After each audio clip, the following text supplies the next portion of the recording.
शहर के अनेक स्थानों पर परंपरानुसार होली का दहन किया गया। इस अवसर पर शहर के हृदय स्थल राजवाड़ा पर सरकारी होली का दहन होलकर राज्य के पंडितों द्वारा विधि विधान से संपन्न करवाया गया। इस दौरान महिलाओं ने होलिका की पूजन कर अपने परिवार के लिए सुख समृद्धि की कामना की। देखिए इस खास रिपोर्ट में। देर रात तक शहर में होलिका दहन का सिलसिला जारी रहा। राजवाड़ा स्थित वर्षों पुरानी परंपरा का निर्वाह करते हुए शाम 7 बजे वैदिक मंत्रोच्चार के साथ होली का दहन संपन्न हुआ। इस बार होली में कंडे और संटी का उपयोग किया गया। दोपहर से ही राजवाड़ा की सरकारी होली के पूजन के लिए महिलाओं का तांता लगा रहा।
होली की परंपरा अभी ऐसे भाद्र पक्ष चल रहा है, लेकिन होलकर स्टेट के वक्त से भाद्र पक्ष का इतना वो ध्यान नहीं दिया था।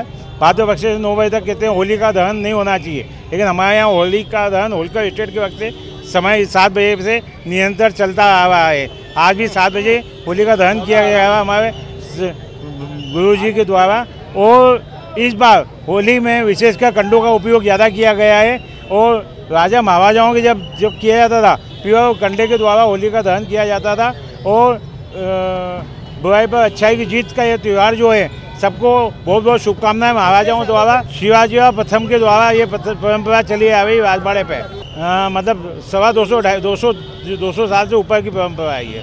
होलोकर को ही होली का यही संदेश है शहरवासियों के लिए कि जो परंपरा है, परंपराओं का निर्वाह कर रहे हैं। आज बहुत सारे लोगों ने, आप जैसे भाई लोगों ने हमें पूछा गया कि आज भद्रा है और भद्रा होने से आप लोग क्यों उसका 7 बजे दहन कर रहे हैं। तो हम उन लोगों को यही बोला कि हम जो परंपरा 300 वर्ष की जो परंपरा निभा रहे हैं, उसमें हमें भद्रा का और कोई अरिष्ट समय रहता है तो उसका हम इसमें कोई इस्तेमाल नहीं करते। कि जो माँ साहब के समय से जो परंपरा चली आ रही है 7 बजे गोधूली बेला में दहन करना, तो हम उसी का ही पालन कर रहे हैं। और आज पूरे मध्य प्रदेश में 2 राजाओं के यहाँ होली का दहन शाम को गोधूली बेला में हुआ है। आज होलकर राजा के यहाँ हुआ है और एक महाकाल राजा के यहाँ हुआ है। खास कर हमारे ये है कि इस समय 2 वर्ष से हम शहर हित में और पर्यावरण के हित में कंडों की होली का शुभारंभ कर दिया है 2 वर्ष से। बाकी आज तक राजा के घर में लकड़ी की ही होली जलती थी है। और हम जो अभी यहाँ 2 वर्ष से कर रहे हैं, गौ सेवा समिति से हमको गाय के कंडे उपलब्ध हो रहे हैं और हर वर्ष 1100 कंडे हमें उपलब्ध होते हैं। उसी गाय के कंडों से हम ये होली का दहन कर रहे हैं। मेरी तरफ से और शाही परिवार की तरफ से सभी इंदौर वासियों को होली की रंग पंचमी की हार्दिक हार्दिक शुभकामनाएं। मीडिया भाई साहबों को, मीडिया कर्मियों को और सब पुलिस प्रशासन को, नगर पालिका निगम को, शाही परिवार की तरफ से, पुजारी परिवार की तरफ से होली की हार्दिक शुभकामनाएं देता हूँ। सरकारी होली के दहन के साथ ही रात से ही होली का रंग जमने लगा। लोग एक दूसरे को रंग गुलाल लगाकर होली की बधाइयां देते हुए नजर आए। बच्चों और युवाओं की टोलियां रात में ही शहर की सड़कों पर निकल आई और रात भर मौज मस्ती का दौर चलता रहा। Bureau report, MP news, Indore.